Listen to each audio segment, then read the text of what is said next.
Hey, how you doing? Welcome to another episode of Strip Boxing. For this episode, we're going to unbox Thanos from Iron Studios. This is Thanos from the Endgame variant of the Marvel Cinematic Universe. I'm really excited to unbox this because I know I'm really in for a treat. The funny thing is, this package exactly arrived on my birthday, which is really neat because this package was supposed to arrive on December 2019. So yeah, quite a pleasant birthday gift to myself. On the side, we can see how the figure would look like and a logo here from Iron Studios. As you can see here, it is printed, the BDS art scale 1/10. This is the deluxe version, and I believe the standard version has a white box. I'm already positive that this piece is gonna be badass. Alright, let's strip this up. This is a limited edition piece. It is made up of polystone, and of course this is hand painted. It has a die-cast sword, and the deluxe version, which is this version, has a gauntlet that glows through LED, and it also has an interchangeable left arm and head. While we unbox this, I'm gonna share with you some lore about Thanos. But truth be told, I'm not gonna act like I knew Thanos from way back then because I really had no idea who he was before he came to the MCU. But with the help of Google and of course some amount of research, I found out that he first appeared in the Invincible Iron Man issue number 55, which was way back February 1973. So that was a really long time ago. And the writer and artist is Jim Starlin.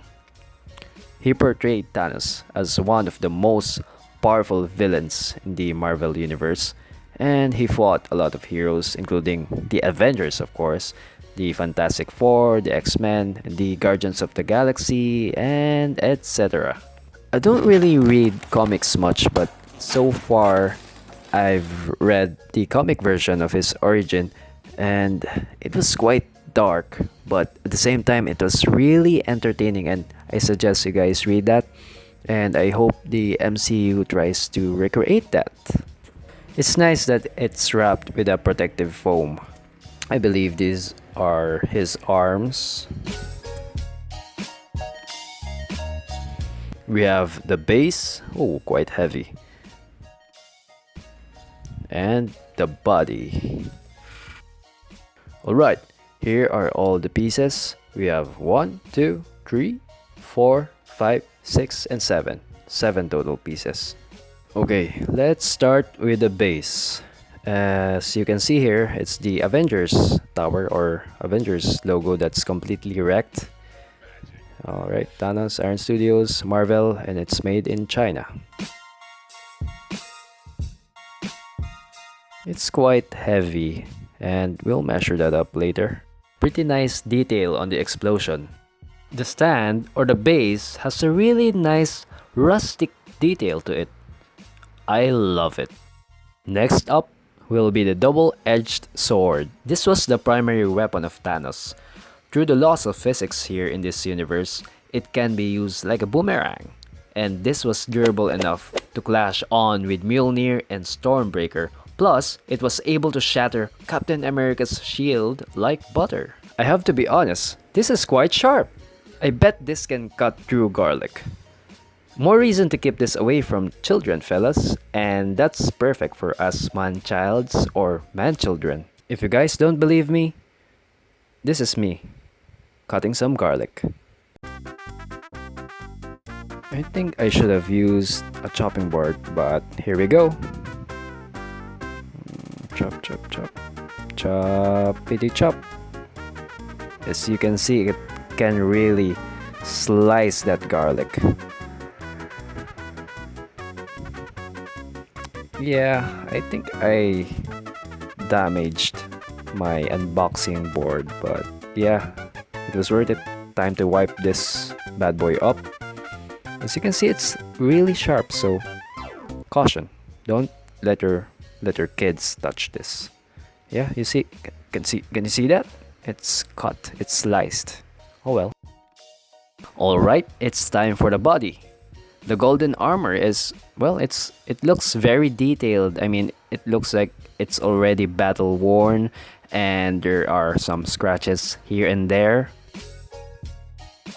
Oh, I think I left a pad here. You see that? It's like a diaper, or well, it's every man's weakness, so you've got to protect them balls. Time for the arm. This one complements the armor, and the other one is the one with the gauntlet, which is right here. Now, this is what I'm talking about. This is the interchangeable arm. I know some of you guys will say that Thanos didn't even use this gauntlet. He used the Start Gauntlet instead in the endgame, and I won't argue with you guys because that's true. So this piece isn't movie accurate, but as long as it glows and it looks cool, it will work for me. Okay, let's inspect the gauntlet. Well, the paint job looks cool. It is spot on, so it's very nice. You can separate the arm, and here you will see a flashlight with some batteries inside. It's like the Iron Studios Infinity War Thanos Deluxe that also comes with a flashlight. So first, you need to remove the cap so that you can put this obstruction away. Yes, that piece of paper, because it blocks the electrons from flowing, and I'm making this stuff up. I'm not a science guy, so I don't know. You have to put the batteries back slowly but surely, and you have to put the cap back on, of course. Wait for it, and yes, let there be light. Nice, this would look cool. Suke!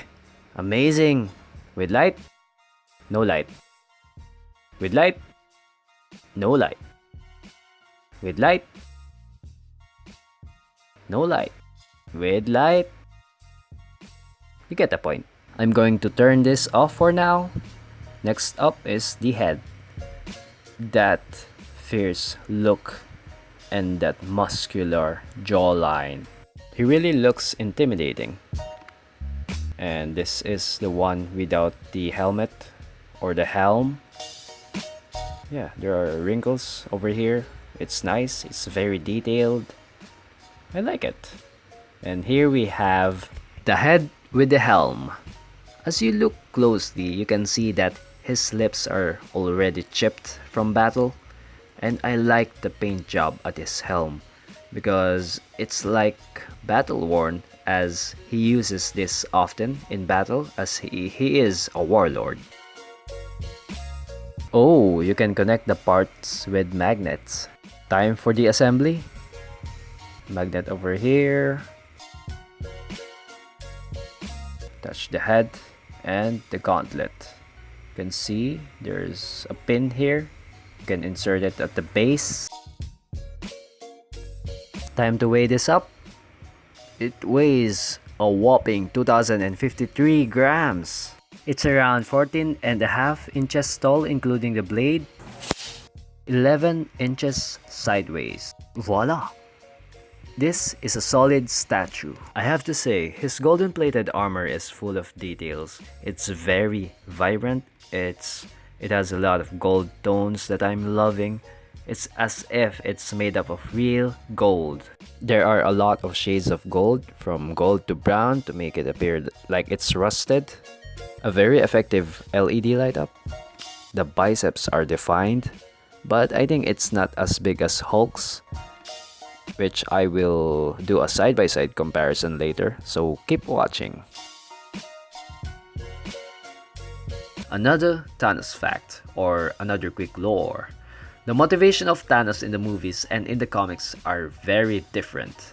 In the movie, he is motivated by the delusional goal of making the universe somehow sustainable by wiping out half of the universe. Off topic, I know some will agree about that perspective, but wouldn't it be better if Thanos doubled the resources, or even tripled the resources instead? Shower thoughts. Shower thoughts. Getting back, the comic side, his motivation is to be acknowledged by his waifu, who is Mistress Death.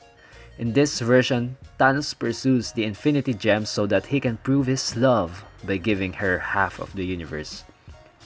But I've gotta say, both motivation is a good portrayal of a villain that is really an Avengers level threat. I attached the other head and arm piece so you can see how it looks like. It's a nice option, to be honest. It still looks cool.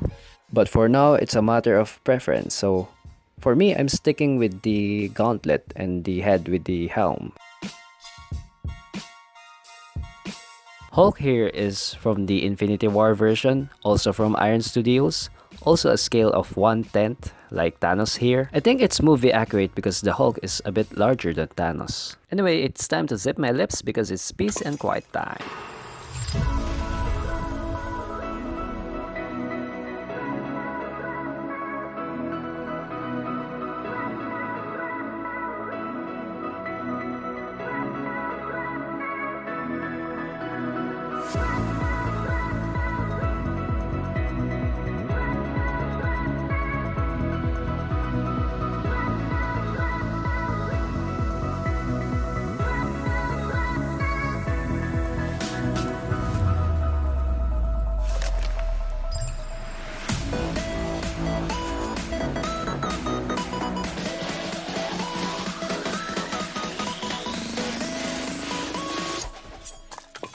Anyway, if you guys want a more in-depth comparison between the Hulk and Thanos here, or even Thor here, comment down below and don't forget to like and subscribe.